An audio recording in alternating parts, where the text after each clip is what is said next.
2021학년도 10월 우리 생활과윤리 모의평가 같이 풀어보도록 하겠습니다. 1번 문제부터 같이 보시죠. 가나의 입장으로 가장 적절한 것은 입니다. 가를 보시니까 윤리학은 인간이 어떤 행위를 해야 하는가에 초점을 두고 인간이 준수해야 될 보편적인 도덕 규범을 정립하는 것을 목표로 삼는답니다. 그러면 규범을 만드는 게 목표니까 규범 윤리학이 되겠죠.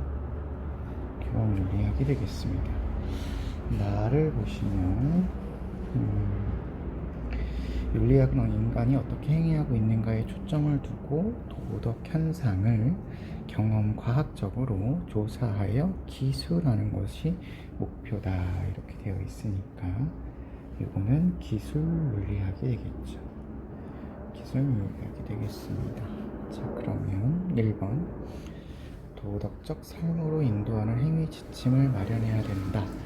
이 도덕적 삶으로 인도하는 행위 지침을 우리가 규범이라고 하니까요, 규범 윤리학에서는 규범의 마련을 강조한다 라고 볼 수 있네요. 1번이 정답이 되겠습니다. 2번 도덕 언어 분석을 윤리학의 핵심 목표로 삼는다. 도덕 언어의 분석이 핵심 목표다 그러시면 메타 윤리학의 특징이 되시겠죠. 규범 윤리학은 규범을 만드는 게 핵심 목표가 되겠습니다. 3번 도덕 문제 해결을 위한 도덕 이론 정립을 강조하는 것도 이것도 규범 윤리학이 되겠죠. 4번 도덕 규범의 타당성을 가치 중립적으로 검증해라. 가치 중립적으로 검증하고 검토하는 것을 강조하는 건 메타 윤리학적인 입장이 되겠습니다. 5번 도덕적 관습을 가치와 무관한 사실로 보아야 된다는 기술 윤리학이 이야기하는 거고요. 규범 윤리학에서는 도덕적 관습에 대해서 왜 이런 관습이 생겼는지 좀 더 규범적으로 연구를 해야 되기 때문에 해당하지 않는 거라고 볼 수가 있겠네요. 2번 문제로 넘어가겠습니다. 그림의 강연자가 지지할 입장으로 적절하지 않은 것은입니다. 인간은 외부 세계에서 싸움에서 지쳤을 때 돌아와서 긴장을 풀 수 있고 다시 나갈 수 있는 거주 공간을 필요로 한답니다. 만약 인간에게서 그의 거주의 평화를 박탈해버리면 인간의 내적 해체는 불가피하답니다. 그래서 사는 것이 바뀌더라도 거주의 질서와 집의 편안함을 새로운 장소에서 새롭게 만들어야 된답니다. 인간은 거주 공간에서 진정한 자신의 존재를 발견할 수 있답니다. 이렇게 주장하시는 거는 사실은 볼로브 선생님이신데, 이게 볼로브인지 아닌지는 별로 중요하지 않다고 말씀을 드렸던 것 같아요. 자, 1번 인간의 삶의 체험과 분리된 점유물인 집에서 거주한다 돼 있는데, 진정한 자신의 존재를 밝혀주는 곳이라서 인간의 삶과 떨어져 있다, 이렇게 얘기할 수 없겠죠. 2번 인간은 거주함으로써 자신의 본질을 실현할 수 있다. 그렇죠. 자신의 참된 본질을 거주하면서 실현을 할 수 있죠. 맞습니다. 3번 인간은 사적인 거주 공간에서 마음의 평화를 얻을 수 있다. 여기 긴장을 풀고 평화를 얻을 수 있는 공간이 외부 세계와는 구별된 개인의 거주 공간이 되는 거죠. 맞는 표현이죠. 4번 인간은 거주를 통해 외부의 위협으로부터 보호를 받을 수 있다. 그렇죠. 외부의 싸움에서 돌아오는 공간이 되는 것이니까 보호를 받을 수 있는 거고. 5번 인간은 새로운 거주 공간에서도 자아를 상실하지 않을 수 있고 새롭게 만들면 된다, 이런 얘기를 하고 있어서 틀린 답은 1번으로 찾아주시면 되겠습니다. 3번 문제 보겠습니다. 기억에 들어갈 진술로 적절한 것은 입니다. 인간이 상대의 성을 사용하는 것은 일종의 향유인데, 이러한 행위는 인간이 스스로를 사물로 만드는 것이랍니다. 인간이 갖는 고유한 인격체로서의 권리가 모순된답니다. 다만 결혼이라는 조건 하에서만 유일한 기준이죠. 서로가 상대의 성을 사용하더라도 자기 자신을 사물로만 취급하는 것이 아니며 인격성의 상실을 하지 않는다. 여기까지 이렇게 이야기하시는 분은 우리 칸트 선생님의 입장이었죠. 칸트 선생님. 그래서 유일한 기준은 결혼이고 결혼을 통해서만 상대방의 인격을 향유할 수 있게 된다. 이런 얘기 하셨죠. 그랬는데 어떤 사람들은 성은 쾌락적 가치를 지니고 타인에게 해악을 주지 않는다면 서로가 동의한 성적 행위는 정당하다. 우리가 보통 이렇게 인식하고 있는 사람들을 자유주의적이다. 자유주의의 관점이다. 이렇게 이야기하시죠. 자, 그러면 이 자유주의가 칸트에 비해서 간과하고 있는 것을 고르면 될 것 같습니다. 1번 성적 행위는 남에게 피해를 주지 않으면서 이루어져야 된다. 해악을 주지 말라라고 이야기하고 있기 때문에 간과하지 않습니다. 2번 성적 향유는 오직 부부라는 조건 하에서만 정당화가 가능하다라는 것은 칸트 선생님이 이야기하는 거니까 간과하고 있네요. 2번이 정답입니다. 4번 성은 성인들의 자발적 합의에 따라서 자유롭게 추구해도 된다. 동의를 조건으로 두고 있기 때문에 맞는 설명이라서 간과하지 않습니다. 4번 성적 행위는 사랑을 전제로 하지 않더라도 정당화될 수 있다. 그렇죠. 자유주의는 사랑을 전제로 하지 않아도 되는 거죠. 그러니까 간과하지 않는다라고 볼 수가 있고요. 5번 성의 생식적인 가치보다 쾌락적 가치를 중시해라. 쾌락적 가치를 중시하고 있기 때문에 역시 간과하지 않는다 라고 볼 수 있겠습니다. 정답은 2번이 되겠네요. 4번 문제 보겠습니다.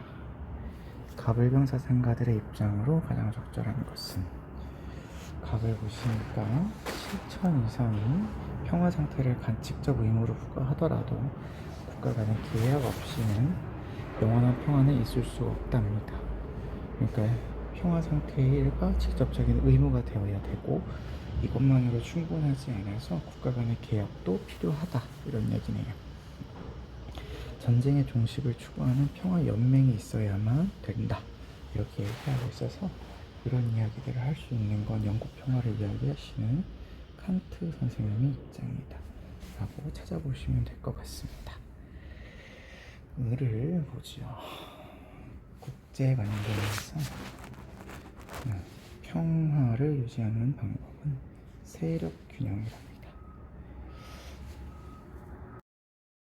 세력 균형을 통해서 국제관계의 평화를 유지할 수 있다 이렇게 이야기하시면 현실주의 사상가가 되겠죠. 현실주의의 대표적인 사람으로 우리는 모겐소라는 사람을 알고 있으십니다. 계속요. 한 국가가 세력 균형의 유지와 재수립을 위해 사용하는 가장 주된 방법은 군비의 경쟁이다라고 해서 군사력을 강조한다. 이렇게 생각하시면 되겠죠. 병을 보시면 병은요. 군비 경쟁이 초래하는 전쟁이 사라져야 평화가 실현될 수 있다. 나아가 전쟁과 같은 직접적인 폭력뿐만 아니라 구조적인 문화적인 폭력까지 제거해야 진정한 평화가 실현된다. 이렇게 폭력과 평화를 구체적으로 나누어 본 사람은 갈퉁 선생님 밖에 없으셨죠. 자, 그러면 한 사람씩 보겠습니다. 1번 칸트는 다수의 국제연맹을 창설해 항구적인 평화가 보장된다. 이렇게 얘기하지 않았죠. 국제연맹은 국제 질서를 유지해서 만들어지는 기구이기 때문에 여러 국제 기구를 만들기보다는 이런 것들에 대해서 칸트 선생님은 이야기하지 않으셨죠. 그래서 1번은 잘못된 설명이다 라고 볼 수 있겠고요.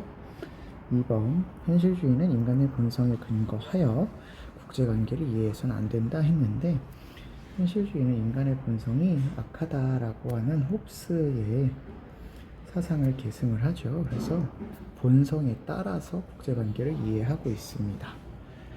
병을 보겠습니다. 갈퉁은 구조적 폭력과 문화적 폭력은 항상 의도적으로 발생한다 라고 했는데, 항상 의도적이지는 않다라고 이야기한 게 갈퉁이죠. 잘못된 설명입니다. 4번 국가들 간의 모든 분쟁은 국제법으로 해결해야 된다 그러시면, 현실주의에서는 국제법으로 문제를 해결할 수 없다 이렇게 이야기하시기 때문에 잘못된 설명이다 라고 보시면 되겠네요.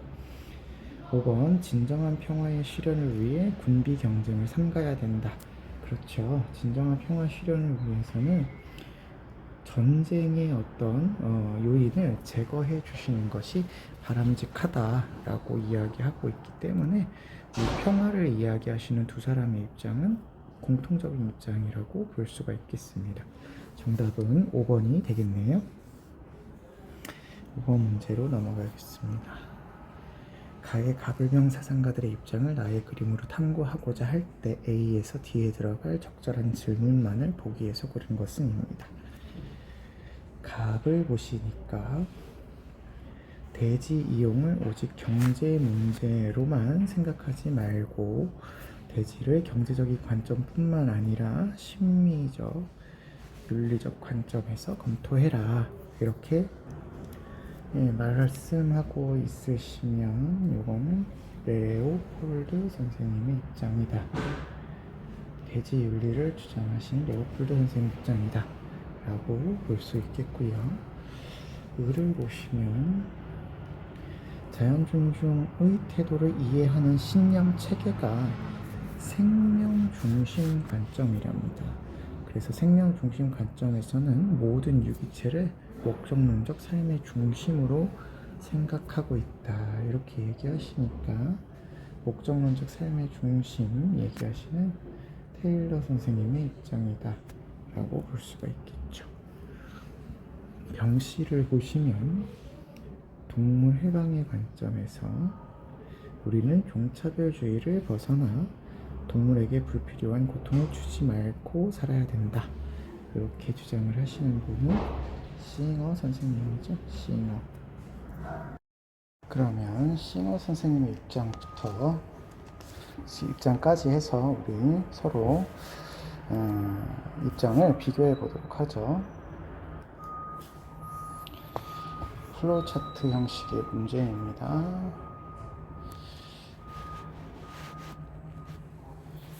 갑은 레오폴드, 을은 테일러, 병은 싱어 선생님의 입장입니다. A. 생명체는 인간의 평가로부터 독립된 가치를 지니느냐.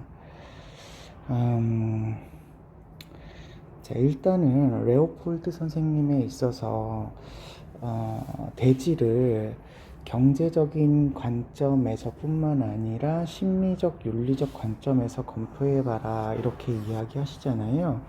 그때 우리가 이 관점이라는 말 대신에 가치라는 말을 쓰기도 하거든요. 그래서 경제적 가치뿐만 아니라 심리적, 윤리적 가치에 대해서도 봐라 이렇게 얘기를 하고 있는데, 레오폴드 선생님 입장에서 경제적 가치는 대지가 갖고 있는 경제적 가치를 인간의 입장에서 평가를 한 거예요. 그래서 인간의 입장에서 보았을 때 대지가 경제적인 가치, 심리적인 가치, 윤리적인 가치 이런 것들을 지닌다라는 뜻이거든요. 그래서 대지의 가치는 인간의 평가로부터 독립적인 가치를 지니고 있지 않는다. 인간의 가치에 의존해 있다. 다만 인간의 가치에 의존하고 있지만 도구적인 가치로 사용되지는 않는다. 이렇게 생각하셔야 될 것 같네요. 테일러 선생님의 입장에서도 보면 생명체는 인간의 평가로부터 독립된 가치를 지닌다라고 되어 있는데, 우리가 보통 테일러 선생님은 인간, 동물, 식물까지가 내재적 가치를 지닌다 이렇게 얘기할 수 있으므로 독립된 가치를 지닌다 이렇게 얘기할 수 있을 것 같아요. 싱어 선생님 입장에서는 인간과 쾌고 감수 능력을 지니고 있는 일부 동물까지가 도덕적인 권리가 있는 존재이기 때문에 생명체 그러면 식물을 포함하니까요. 독립되어 있지 않다 이렇게 얘기할 수 있을 것 같네요. 그래서 기억은 잘못된 선지가 되겠고요. 니은 유정성이 없는 생명체들은 입니다. 유정성이 없는 생명체 그러면 생명체 속에 우리가 인간, 동물, 식물까지를 이야기하는데 유정성이 없다 그러면 쾌고 감수 능력을 지니지 않은 이니까 쾌고 감수 능력을 지니지 않은 일부 동물과 식물을 이야기하는 거죠. 그럴 때 얘네들은 도덕적인 지위를 지니느냐라고 물어본다면 레오폴드 선생님 입장 고려하지 않으셔도 되지만 레오폴드 선생님 입장에서 인간, 동물, 식물, 무생물까지 도덕적인 지위가 있다라고 보니까 당연히 도덕적인 지위는 있으셔야 되겠죠. 테일러 선생님 입장에서 보면 쾌고 감수 능력이 없어도 인간, 동물, 식물까지는 모두가 내재적인 가치를 지닌다, 목적론적 삶의 중심이다 라고 이야기하니까 도덕적인 지위를 지니게 됩니다. 근데 싱어 선생님 입장에서는 쾌고 감수 능력이 도덕적인 어떤 고려를 판단하는 유일한 기준이 되기 때문에 쾌고 감수 능력이 없으면 도덕적인 지위도 지니지 않는다 이렇게 이야기해야 될 것 같죠. 그래서 B는 맞는 선지가 되겠습니다. C를 보시면 모든 생명체는 의식적으로 목표와 목적을 추구하는가. 자, 테일러 선생님 입장이에요. 모든 생명체가 자신의 목적과 고유한 선을 향해서 나아가고 있냐라고 물어본다면 이 말은 맞는 표현이 됩니다만 의식적으로 라고 하는 표현에서 문제가 되죠. 의식을 가지고 있건 가지고 있지 않건 생명체는 생명을 지니고 있다는 이유만으로도 목표와 목적을 추구한다라는 이유만으로도 존중을 받아야 될 대상이기 때문에 의식의 유무와 관련이 없습니다. 그래서 의식적으로 모든 생명체가 목표와 목적을 추구하느냐 이렇게 얘기하지 않을 것 같아요. 여기서 모든 생명체 그러면 인간, 동물, 식물이니까 인간과 일부 동물은 의식적으로 목표를 추구하지만 그렇지 않은 존재들은 의식이 없어도 목적을 추구한다 이렇게 얘기해야 되겠죠. D를 보시겠습니다. 동물의 고통과 인간의 동일한 고통을 동등하게 취급해야 되느냐. 동물의 고통과 인간의 동일한 고통, 여기 고통과 여기 고통이 동일하다면 동등하게 취급해야 되는가를 물어보는 거예요. 동등하게 취급한다라는 말은 동등하게 처우한다, 동등하게 대우한다 이런 뜻이 아니라 동등하게 고려한다라는 뜻이기 때문에 동일한 고통은 동일하게 고려해라 라고 하는 이익평등 고려의 원칙에 해당됩니다.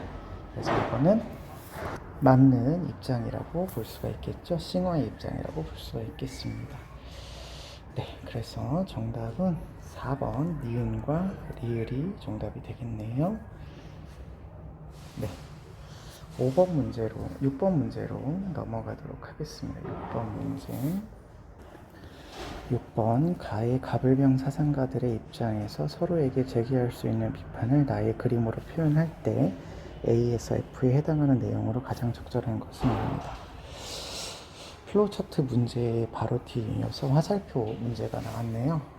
조금 어렵게 계속 나오고 있습니다.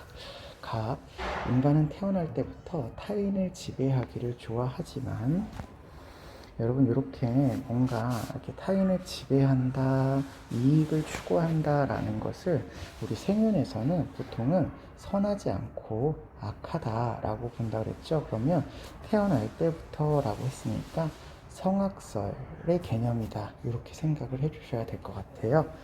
네, 성악설의 개념으로 타인을 지배하기를 좋아하는데 그럼에도 불구하고 자연 상태는 비참해요. 그래서 여기서부터 벗어나서 자기 보존하고 만족스러운 삶을 위해서 국가를 구성했답니다.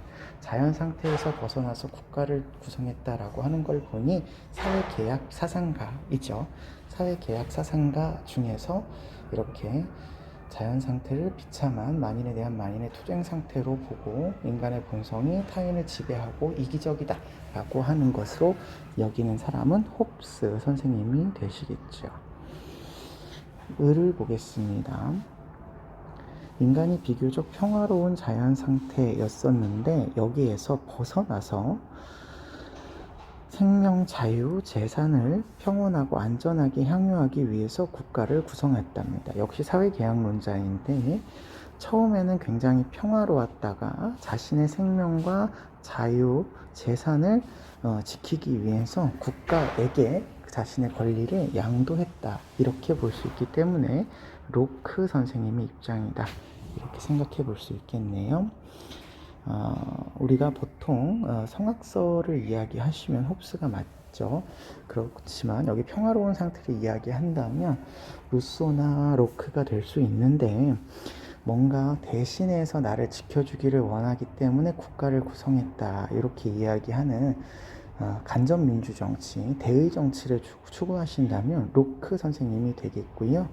특별히 생명권, 재산권 이런 것들을 엄청 강조하시면서 국가를 구성하셨다라고 하실 때 로크 선생님의 경향이다 라고 생각해 주시라고 말씀드렸습니다. 병씨를 보시도록 하겠습니다. 병씨를 보시면요, 인간의 행복 실현은 국가 속에서만 가능해요. 국가는 자연적 결사체의 최후 형태이자 최고선을 실현을 목표로 하는 가장 높은 단계이기 때문에 그렇다 이렇게 얘기가 나오네요.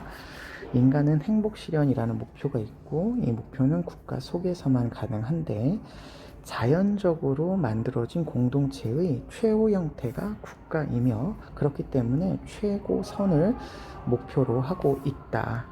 그래서 가장 높은 단계의 형태다. 이렇게 얘기하고 계시면 우리는 아리스토텔레스 선생님의 입장이다. 아리스토텔레스 선생님이 인간은 사회적인 동물, 정치적인 동물이기 때문에 자연적으로 국가를 구성했고 모든 존재들은 목표를 향해서, 목적을 향해서 나아가는데 인간의 최고의 목적은 행복이며 행복을 추구하기 위해서 최고의 공동체인 국가가 필요하다라고 이야기하고 계시는 분이죠. 자, 그러면 홉스, 로크, 루소의 아리스토텔레스의 입장을 우리가 비교해 보시면 될 것 같습니다. 자, A를 보시면 홉스가 로크를 비판하는 내용입니다. 군주가 아닌 입법부가 최고 통치 권력을 지닌다라고 되어 있는데 홉스는 자연 상태를 극복하기 위해서 하나의 합의체나 한 사람이라고 하는 곳에 권력을 집중해서 모아줘야 된다 이렇게 얘기를 하고 있기 때문에 보통은 절대 군주제를 지향을 하죠. 절대 군주제가 아니어도 하나의 합의체에다가 이렇게 권력을 다 몰아주어야 돼요. 그렇기 때문에 홉스에게서도 맞지 않는 표현이 있는데 로크 선생님은 최고의 통치 권력을 입법부가 가진다라고 했을 때 인민이 사실은 최고의 권력을 가지고 있죠.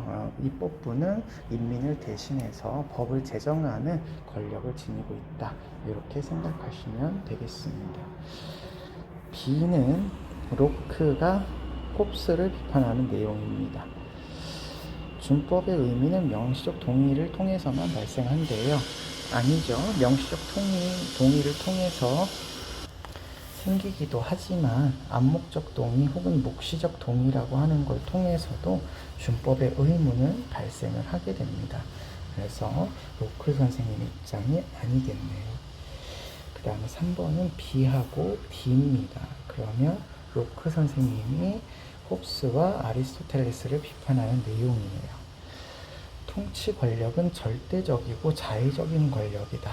금방 위에서도 말씀했듯이 로크는 인민의 생명과 재산을 보호하기 위해서 인민의 뜻에 따라서 법으로 규정된 자신의 권력을 행사하셔야 되기 때문에 절대적이고 자의적인 권력의 행사가 아니라고 보셔야 되겠습니다.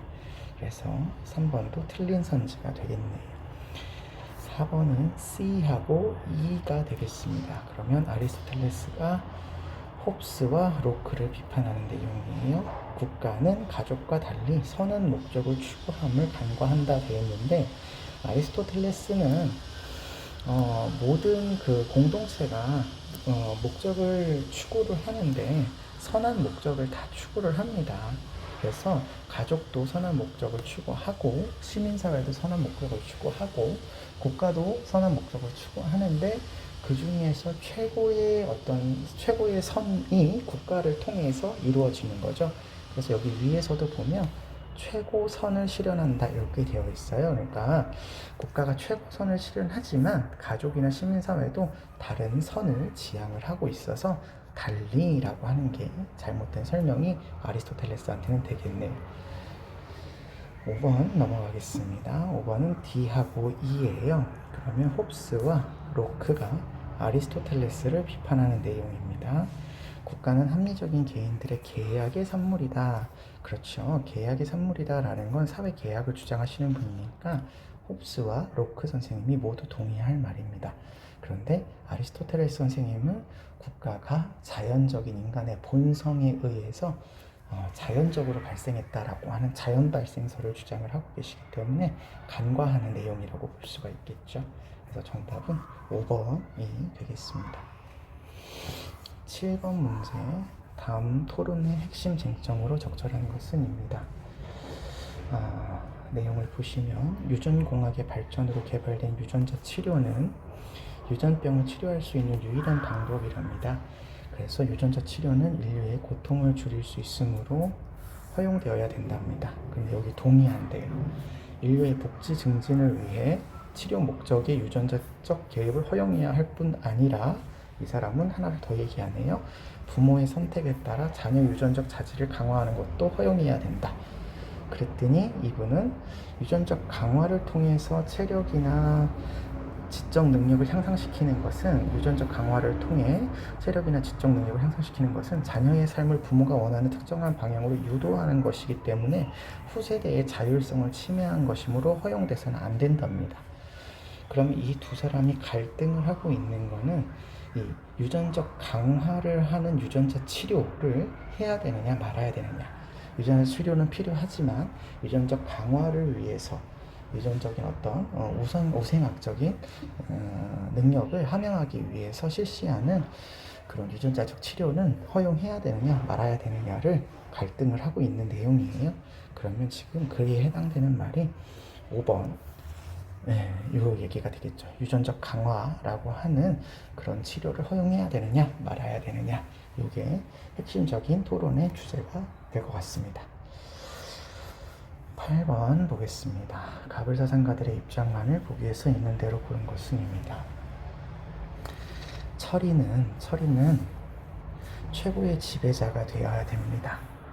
그래서 올바른 것에 대해서 가장 중대하고 가장 필요한 것으로 보고 이를 받아들이고 증대시켜서 나라의 질서를 잡히게 하는 존재랍니다. 그러면 어쨌거나 철인 정치를 추구하고 계시는 분이기 때문에 우리는 플라톤이다 라고 생각해 볼 수 있겠죠. 그렇다면 이 플라톤은 철인이라고 하는 지혜를 갖추고 있는 통치자라고 하는 분은 올바른 것과 중대한 것, 필요한 것에 대한 지혜를 가지고 나라를 질서 있게 정의롭게 운영해 간다, 이런 설명이 되시겠죠. 자, 을을 보겠습니다. 명군은 훌륭한 군주라는 뜻이에요. 백성의 생업을 관장함에 있어서 부모 공양과 처자식 부양에 부족함이 없게 해야 된답니다. 그래야 백성을 선한 대로 이끌 수 있답니다. 우리가 보통 생업을 보장한다라고 하는 건 항산을 보장하는 거고, 백성을 선한 대로 이끈다라고 하는 건 항심이라고 하는 거죠. 그래서 맨 밑에 백성은 항산이 없으면 항심을 가질 수 없기 때문에 항산을 마련하는 게 군주의 역할이다 라고 하는 설명이 나오고 계십니다. 자, 그러면 이분은 맹자 선생님이 되시겠죠. 맹자 선생님이 되시겠습니다. 자, 그러면 기억보죠. 플라톤은 통치자는 조음 자체를 모범으로 삼아서 다스려야 된답니다. 좋음이 외부 세계에 있다라는 거죠. 이원론적 세계관으로 이데아라고 하는 이상적인 어떤 존재가 다른 곳에 있고 그 이데아에 대한 지혜를 바탕으로 우리는 모범, 다른 말로 모방해서 나라를 다스리는 것이 플라톤의 정치죠. 그래서 맞는 표현이 되겠고요. 니은, 맹자는 통치자가 백성의 삶의 기반인 항산을 보장해야만 항심을 유지할 수 있죠. 그래서 이 항산을 우선적으로 보장하는 것이 통치자의 업적이었죠. 역할이었죠. 디귿, 맹자는 통치자가 손수 농사를 짓고 다스리는 일도 해야 된다 이렇게 되시면 역할 구분이 된 게 아니잖아요. 노력자와 노심자의 역할을 구분하라고 이야기하시는 게 맹자 선생님의 입장이기 때문에 둘 다 해라 이렇게 얘기하지 않으실 것 같습니다. 리을, 갑을, 통치자를 비롯한 모든 구성원은 자신의 사회적인 직분을 이행해라. 그렇죠. 이게 약간 사회문화적으로 따지면 기능론적 관점인데 두 사람 모두 다 자신의 역할을 잘 해야 된다 이렇게 얘기를 하고 있죠. 자신의 역할을 잘 하면 사회도 바르게 될 거다 이렇게 이야기하고 계시는 분들이니까 두 사람 모두 다 정답이라고 볼 수 있겠네요. 정답은 4번이 되겠습니다.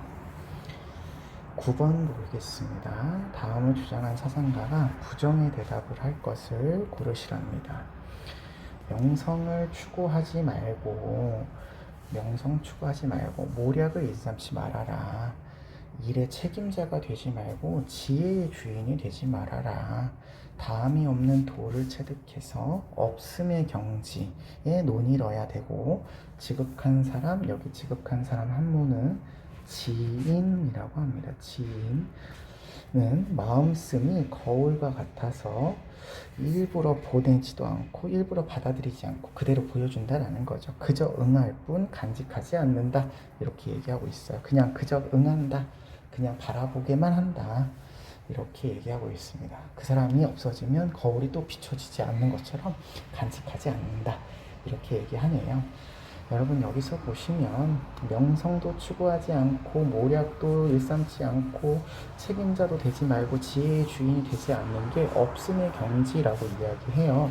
이 없음의 경지는 결국엔 없을 무자를 써서 무위의 경지라고 보시면 되겠죠.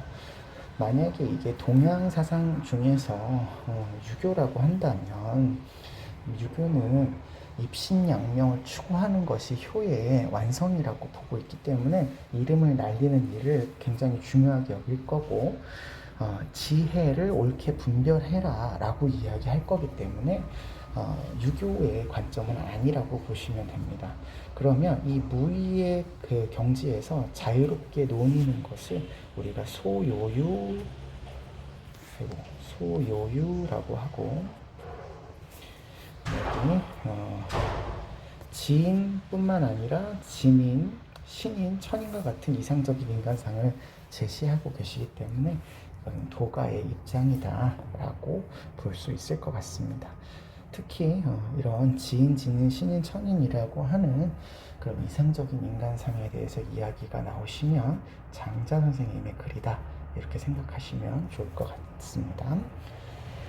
1번 자연의 섭리에 순응해야 되죠. 선과 악을 객관적으로 분별하면 안 되죠. 지혜의 주인이 되지 마라. 분별하지 마라. 이렇게 얘기했으니까 그러면 이게 잘못된 정답이 되시겠네요. 2번 천지 만물 어디에 있는 도와 일치한 삶. 그렇죠. 도에 일치한 삶을 살아라 라고 얘기하십니다. 마음을 깨끗하게 비우고 타고난 본성에 따라 살아라. 여기 마음을 비운다. 심재. 타고난 본성이 자연이죠. 자연이 곧 도이죠. 그러니까 도에 따라 사는 삶 맞고요. 세속을 초월해서 무엇에도 얽매이지 않는 삶. 아까 소요요 얘기했죠. 소요요. 자유로운 경지에 이르러야 된다. 조용히 앉아서 자신을 구속하고 있는 일체의 것을 잊어버려라. 이건 좌망에 대한 설명이죠. 다 장자 선생님이 이야기하시는 내용입니다. 정답이 1번이 되겠네요. 10번 보겠습니다. 갑을병 중에서 한 사람만이 긍정의 대답을 할 질문을 고르시랍니다.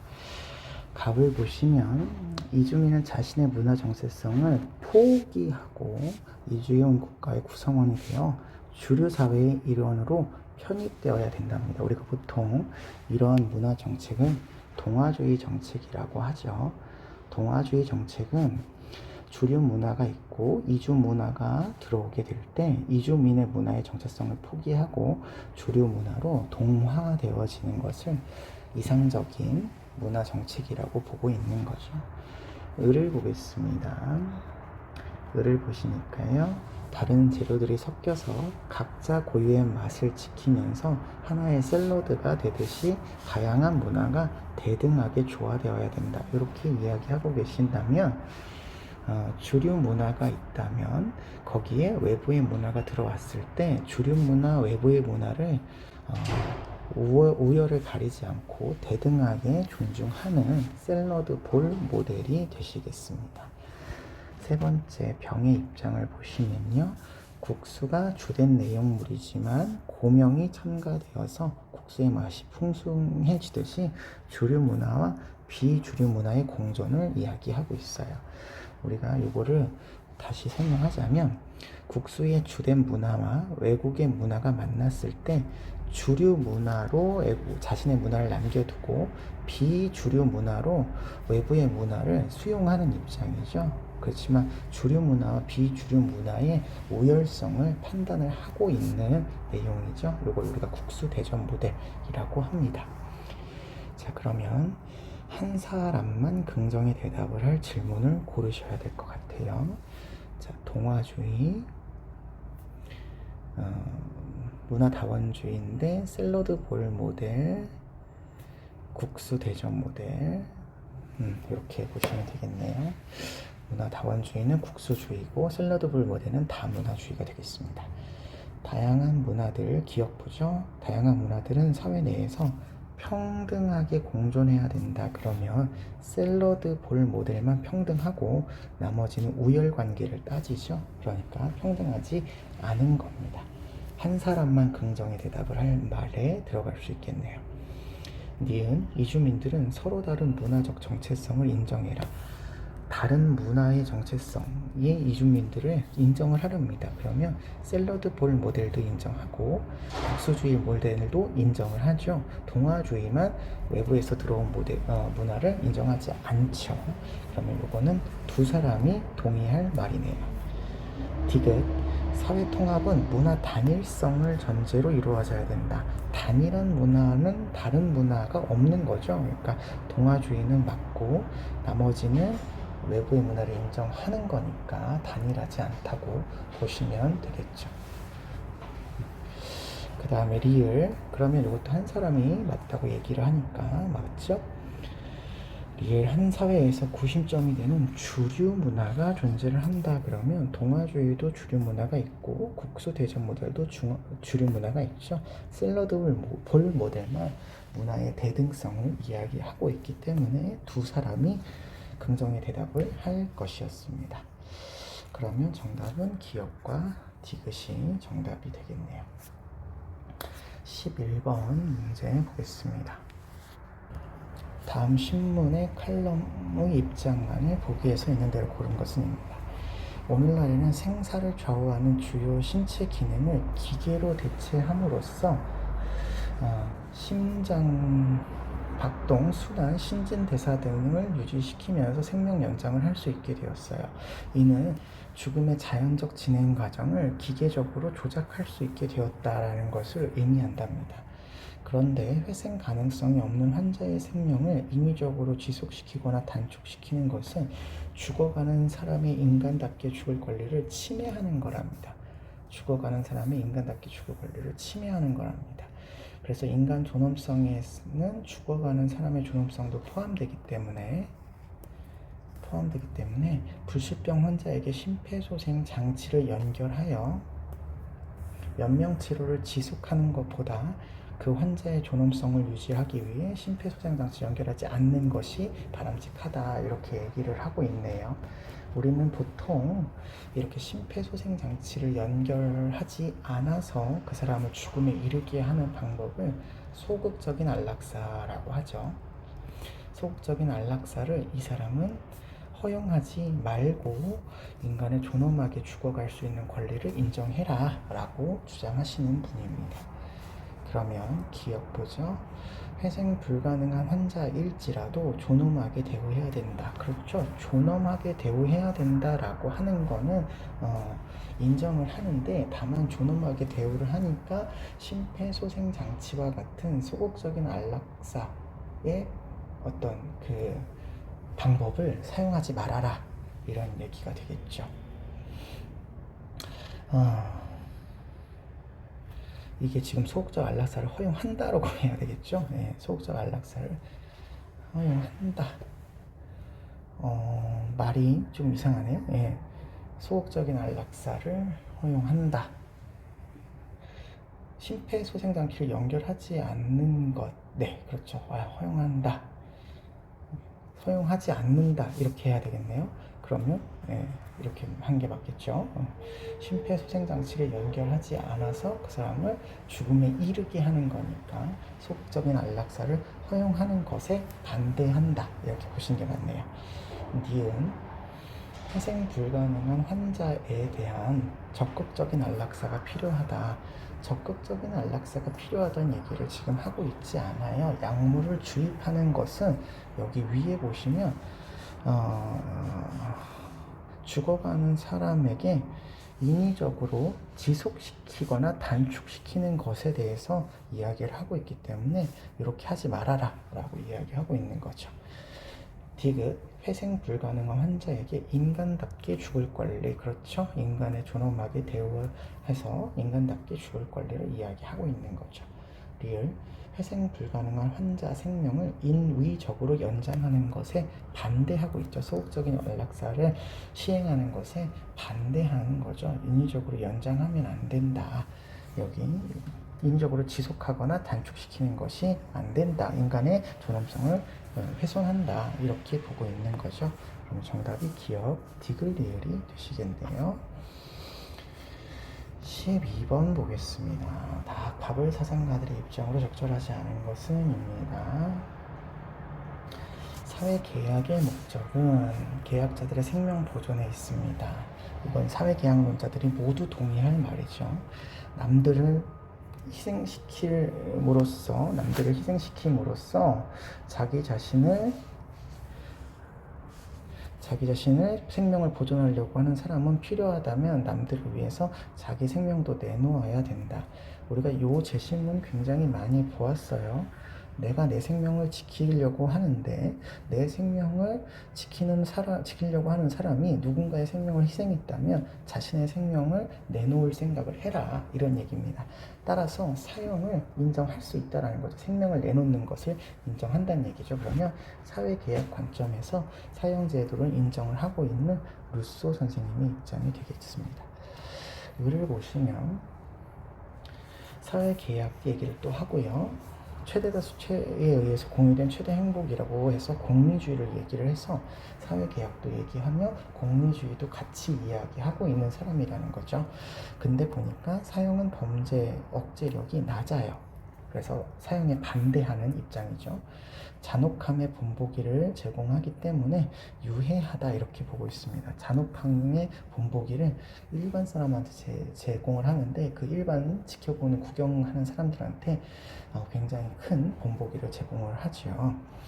법은 스스로 살인죄를 범해서는 안 된다 해서 살인하는 것은 법의 얘기가 아니다. 그러니까 사형에 반대한다, 이렇게 얘기를 하고 있으십니다. 자, 그래서 이 사람은 베카리아 선생님이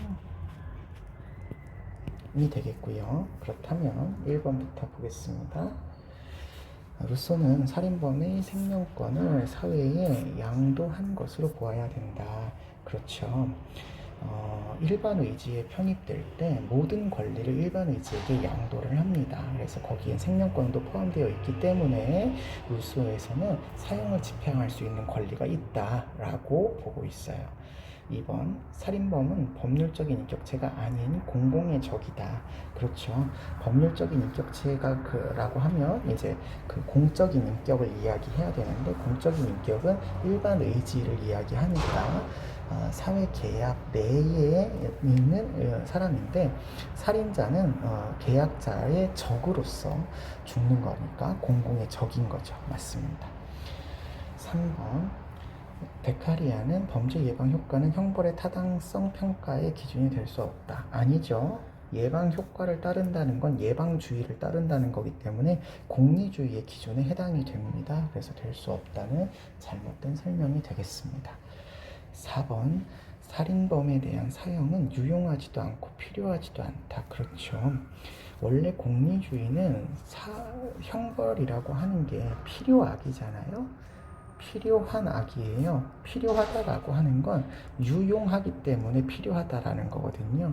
근데 베카리의 입장에서 봤을 때 범죄 억제력이 낮기 때문에 유용하지 않으니까 유용하지도 않고 필요하지도 않게 되는 거죠. 그래서 이것도 맞는 얘기고요. 5번 갑을 모두는 사용의 정당성이 사회계약의 근거에 평가할 수 있다. 그렇죠. 두 분 다 여기 사회계약을 얘기하고 계시니까 두 분 다 사회계약이라고 볼 수가 있겠습니다. 정답은 3번이 틀린 답이 되겠네요.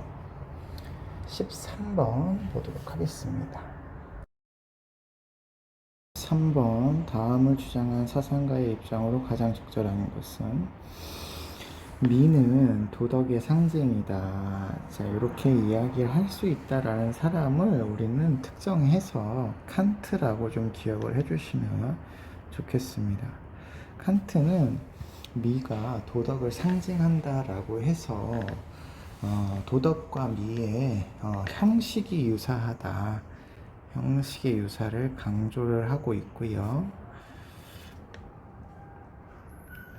더불어서 그 도덕적인 어떤 영역과 미적인 영역이 독립적이다. 각각 개별적인 독립적인 영역을 갖고 있다. 이렇게 이야기를 하고 있어서 완전히 도덕주의도 아니고 완전히 심리주의도 아닌 그런 사람이다. 이렇게 생각을 해주시고 문제를 풀어야 되겠습니다.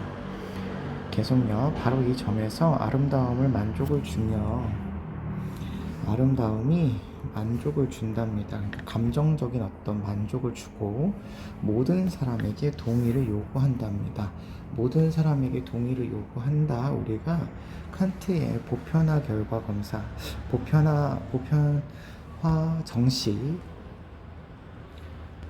정식처럼 도덕의 표현의 형식처럼 미적 형식도 이렇게 모든 사람에게 동의를 구하는 그런 형식으로 표현이 된다라고 해서 형식의 유사함을 설명하고 있는 거죠. 계속 누군가가 무엇을 아름답다라고 한다면 이는 다른 사람들에게서도 똑같은 만족을 요구하는 보편성을 지니고 있죠. 이때에는 단지 자기 자신만을 위해서 판단하고 있는 게 아니라 모든 사람을 위해서 판단한다라고 해서 칸트의 미에 관한 관점을 이야기하고 있다라고 보시면 되겠습니다. 1번 미는 도덕과 달리 독립된 영역을 갖지 않는다 그랬는데, 아까 말씀드린 것처럼 칸트는 미와 도덕은 개별적인 독립적인 영역을 갖고 있다라고 보는 경향을 가지고 있습니다. 2번 미적 판단은 이해관계를 초월한 보편성을 지닐 수 있다. 그렇죠. 모든 사람에게 동의를 요구한다. 그러니까 보편성을 지닌다. 이렇게 얘기할 수 있어야 되겠네요.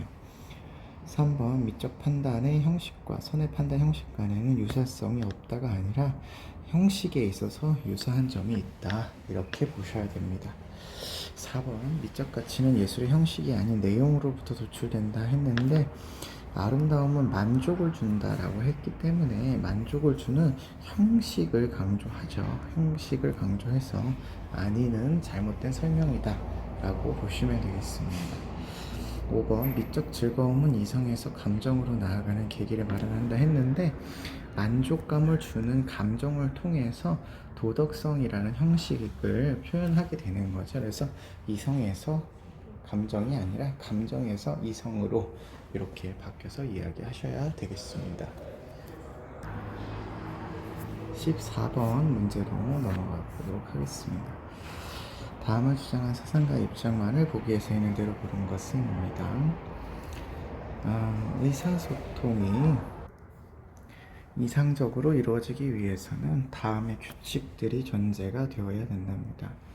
의사소통의 이상적인 상황을 강조하시는 분이네요. 계속 보니까 언어의 능력, 행위의 능력 이런 것들을 지니고 있는 모든 주체가 담론에 참여할 수 있어야 되고, 참여한 모든 사람이 모든 주장에 대해서 문제를 제기할 수 있어야 되며, 담론의 내용을 삼을 수 있어야 된다. 자신의 생각과 욕구를 표현할 수 있어야 되고, 이러한 규칙들을 준수하면서 실천적 담론에 참여하는 모든 당사자가 동의를 한 규범들은 타당성을 가질 수 있다 라고 보고 있으시니까, 의사소통의 합리적인 의사소통 과정을 강조하시는 하버마스 선생님의 담론 윤리가 될 것 같습니다. 자, 그렇다면 기억. 규범이 정당화되려면 모든 담론 참여자가 합의해야 됩니다. 여기 바로 위에 설명이 나와 있죠. 모든 담론의 참여자가 합의해야 됩니다.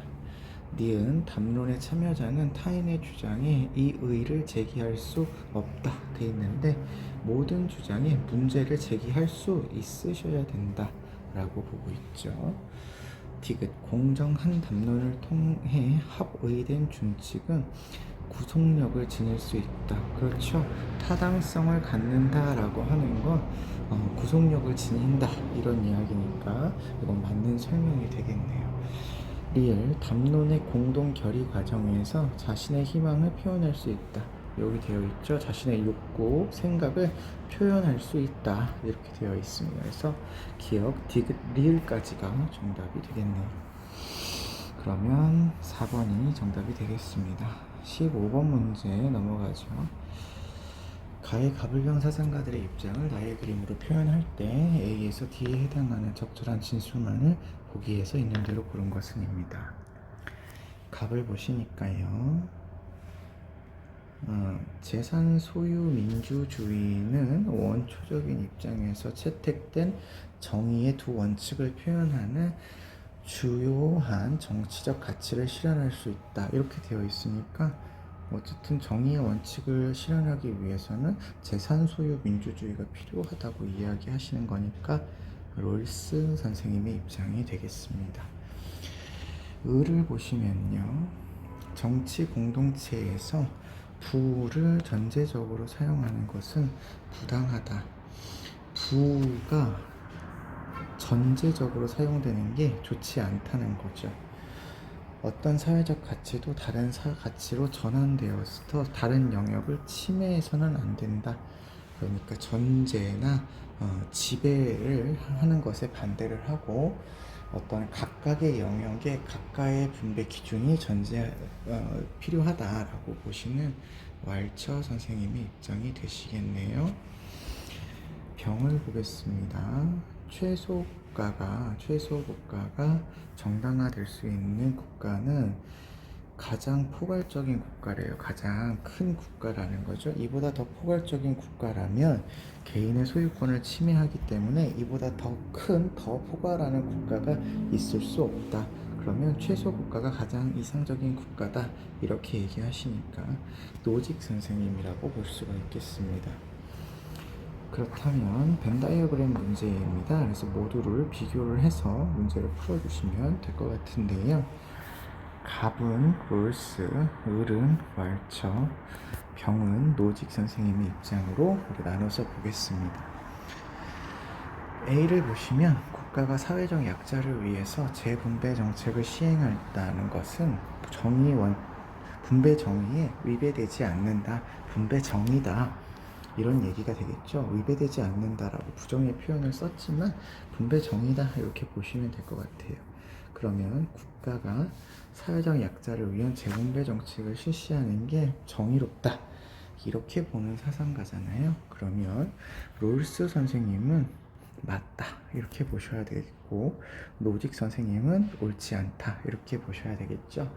복지 정책을 실시하는 재산 소유 민주주의 국가를 이상적으로 보고 있는 롤스 선생님은 국가의 역할을 강조하시고 있으신데 비해서 최소 국가를 지향하는 노직 선생님은 사회적 약자를 위한 재분배 정책은 개인의 선택이지 국가의 강요로 이루어지지 않는다. 이렇게 얘기하시니까 노직은 틀린 설명이 됩니다. 와일처 선생님은 복지를 위해서는 필요에 따른 분배를 하셔야 돼요. 그래서 그때의 역할은 국가가 하고 있기 때문에 와일처 선생님의 입장은 맞는 거다. 이렇게 볼 수 있겠습니다. A 선지는 맞는 거였고요. B. 부정의한 분배를 교정하기 위해서 국가가 개입하는 것은 정당하다. 이런 얘기입니다. 그러면 롤스나 노직은 둘 다 부정의에 대한 교정을 강조하고 있잖아요. 당연히 왈처 선생님의 입장에서도 부정의는 교정되어야 할 거죠. 전제나 지배나 이런 현상이 발생하지 않도록 국가가 역할을 하셔야 된다고 보고 있습니다. 그러면 세 사람 모두가 동의해야 될 말이기 때문에 잘못된 설명이라고 볼 수가 있겠고, 디귿. 과거의 상황이나 행위는 사물에 대한 현재의 응분한 자격을 발생시키지 않는다. 이렇게 얘기한다면 노직은 발생시킨다고 보고 있고, 롤스는 과거의 행위 때문에 현재의 어떤 소유물에 대한 결과가 충분한 자격을 얻는 것은 아니죠. 정의의 원칙이 충분한 자격이잖아요. 네, 그렇기 때문에 노직 입장에서 반대할 이야기라서 이거는 정답이 아니다 라고 보시면 될 것 같습니다. D요. 재산과 소득의 균등 분배가 분배 정의 실현의 전제 조건은 아니다. 균등 분배를 하지 말아라 이렇게 이야기한다면 균등 분배에 찬성하고 있는 사람이 우리 생윤에서 배우는 사람이 없죠. 그렇기 때문에 세 사람 모두가 동의할 수 있는 내용이다. 이렇게 찾으셔서 A와 D에 해당하는 2번이 정답이 된다. 이렇게 보시면 되겠습니다. 16번 문제로 넘어가 보도록 하겠습니다. 16번 갑을병 사상가들의 입장으로 적절하지 않은 것은 입니다. 갑을 보시니까 우리는 국민이기 이전의 인간이래요. 그래서 법보다는 정의에 대한 존경심이 더 중요하답니다. 따라서 법에 대한 존경심 때문에 선량한 사람도 불의의 하수인이 되니까 선량함을 지키기 위해서 법에 대한 거부가 가능하다라고 이야기하시는 거죠. 가장 대표적으로 표현하시는 이런 표현에서 우리가 소로 선생님의 입장이다 라는 것을 확인해 볼 수 있겠습니다. 두 번째 을을 보시면요, 우리가 중단시키려고 하는 악의 크기와 우리 행위가 가져올 법과 민주주의에 대한 존중심의 감소 정도를 저울질 해보고 불복종 여부를 판단해라. 이렇게 얘기하신다면 이거는 이익과 손해를 계산을 해서 시민불복종에 참여해라 라고 이야기하시는 싱어 공유주의의 입장이라고 볼 수가 있겠죠. 병을 보시면 우리는 개인적인 도덕 원칙이자 종교적인 교설이 아니라 정치 질서의 바탕에 깔려있는 공유된 정의관에 의하여 시민불복종을 해야 된다. 이렇게 얘기하시고 있어서 이거는 롤스 선생님의 입장이다. 이렇게 생각해 볼 수 있겠네요. 자, 그러면 1번. 소로는 시민불복종에 앞서 정부의 법 개정을 기다릴 필요가 없다. 그렇죠. 소로 선생님은 최후의 수단일 필요가 없고 최후의 수단까지 이렇게 기다리게 되면 그동안은 우리가 불의의 하수인이 되기 때문에 문제가 된다. 그래서 한순간이라도 불의의 하수인이 되라고 강요할 때 거부할 수 있는 권리가 있다고 이야기하시는 분이기 때문에 소로 선생님의 입장에서는 맞는 표현이라고 볼 수가 있겠습니다. 싱어는 시민불복종을 할 때 법치와 민주주의 원칙을 존중해야 한다 이렇게 얘기하네요. 이런 표현은 롤스나 싱어 선생님의 입장에서 모두 동의할 수 있는 표현입니다. 위에 보시면 법과 민주주의에 대한 존중심 이게 나와 있죠. 나와 있으니까. 3번 롤스는 시민불복종은 효과적인 호소가 될 수 있도록 계획되어야 된다. 우리가 이런 표현 계속 나오고 있지만 성공에 대한 가능성을 고려해서 계획해야 된다. 이렇게 이야기하고 계신다. 라고 알아두라고 말씀드렸죠. 4번 소로와 롤스는 시민불복종은 위법 행위이지만 양심적인 행위라고 봅니다. 자, 두 사람 모두 다 법은 어기는 위법 행위예요. 하지만 양심에서 비롯된 행위이죠. 그래서 소로는 개인의 양심이고 롤스는 다수의 양심이 되는 거죠. 그래서 4번도 맞는 선지가 되겠네요. 자, 5번 보겠습니다. 싱어와 롤스는 시민불복종이 다수결 원칙에 근거해서 행해져야 된다. 이렇게 얘기하는데요. 싱어는 다수결이 될 수도 있지만 다수결이 아닐 수도 있어요. 그래서 싱어가 틀리다 이렇게 보시면 되겠습니다. 다수의 의견이라고 해서 반드시 최대 다수의 최대 행복이라는 결과를 산출하는 것이 아니기 때문에 싱어 입장에서는 동의하지 않을 표현이에요. 롤스 입장에서도 다수결의 원칙이 아니죠. 정의의 원칙은 원초적 입장에 놓여져 있는 모든 개인들이 합의한 것이기 때문에 다수결이라고 이야기할 수 없겠습니다. 그래서 두 사람 모두가 잘못 이야기하고 계시는 5번이 정답이다 라고 찾아주실 수 있겠습니다. 17번 갑사상가 입장에 비해 을사상가 입장이 갖는 상대적인 특징을 기억해서 미음 중에서 골라라. 갑을 보시니까 기술 얘기가 나오네요. 기술은 우리를 철저하게 지배하고 있어요. 기술이 지배하고 있어요. 오늘날 우리는 어디서나 기술에 붙들려 있고 그렇기 때문에 기술을 가치 중립적인 것으로 고찰하게 되면 우리는 무방비 상태로 기술에 매맡겨지니까 가치 중립적인 입장으로 고찰하지 말라라는 얘기죠. 그래서 같이 개입을 이야기하고 있는 사상가입니다. 우리는 보통 하이데거 선생님이 이렇게 설명하신다라고 말씀했죠. 을을 보시면 기술은 수단일 뿐이랍니다. 수단일 뿐이기 때문에 그 자체는 선도 아니고 악도 아니랍니다.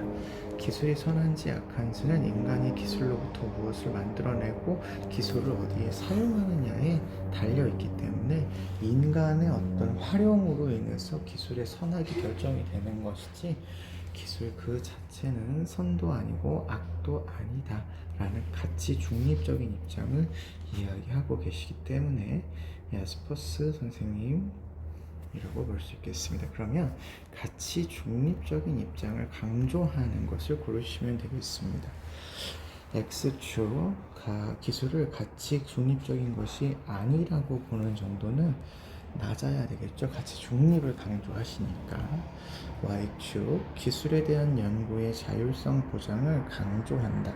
연구를 자유롭게 한다는 얘기는 가치 개입을 하지 않고 자유롭게 하지 않는다는 거니까 높게 나타나야 된다. 이렇게 보시면 되겠고, Z축 기술 자체에 대한 비판적 관점이 필요하다라고 하는 건 비판적으로 성찰을 한다는 거니까 같이 개입이 필요하다는 정도라고 보시면 되겠죠.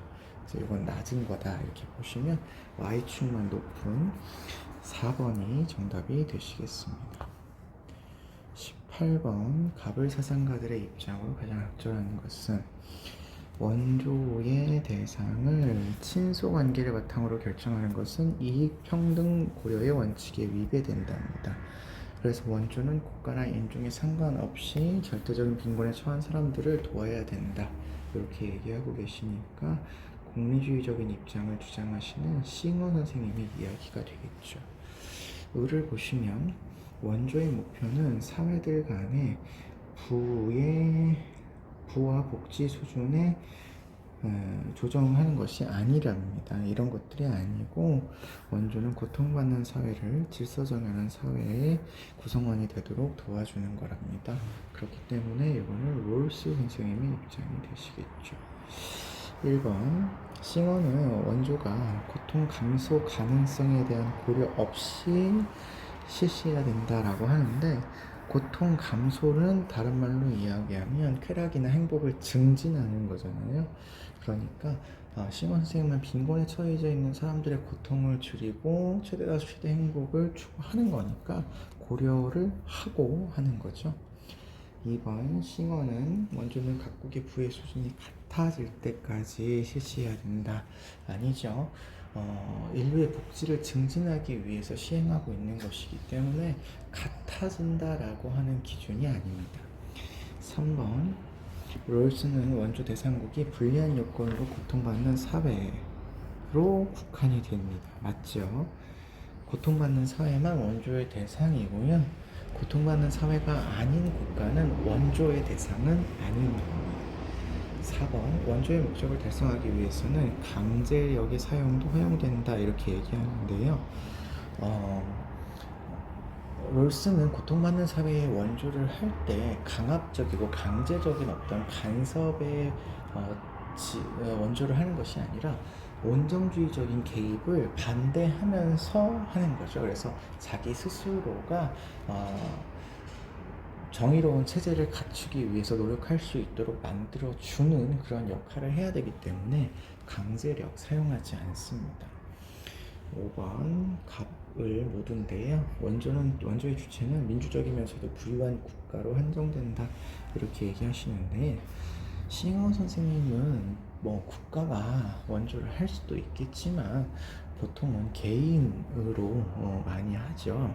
그런데 국가가로만 한정이 된다 그러시면 싱어 선생님의 입장에서는 긍정할 수가 없을 것 같아요.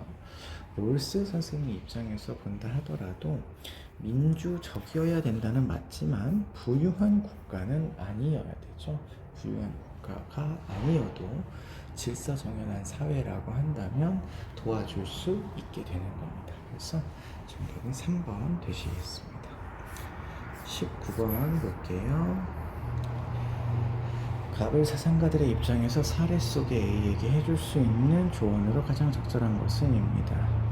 의무란 도덕 법칙에 대한 존경심 때문에 반드시 어떤 행위를 해야 하는 의무로부터 비롯된 행위라고 보고 있습니다. 그랬을 때만 도덕적 가치를 가지니까요.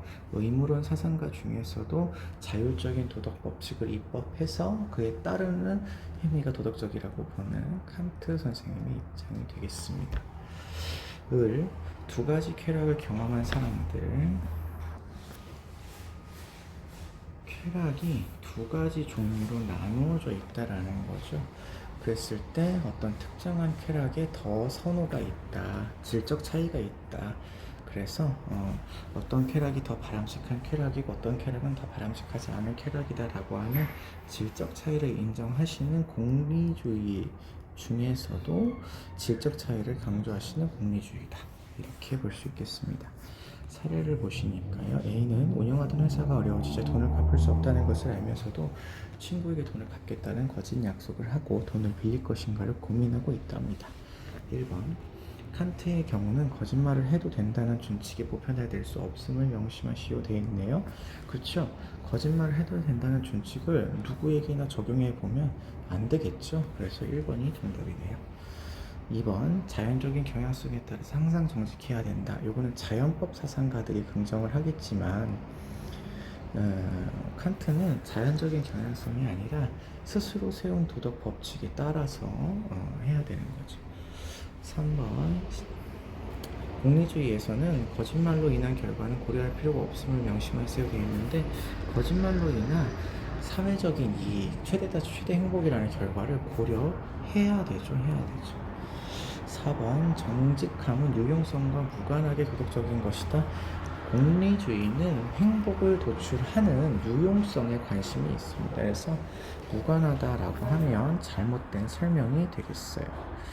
5번 거짓말은 상황에 따라 사용될 수 있어? 그렇다면 갑은 전 명령적인 형태이기 때문에 상황에 따라서 달라진다는 것에 반대할 테고, 공리주의는 이게 과언 명령의 형태이기 때문에 상황에 따라서 달라질 수 있다. 하지만 도덕 법칙, 도덕 원칙 자체가 달라지는 것은 아니죠.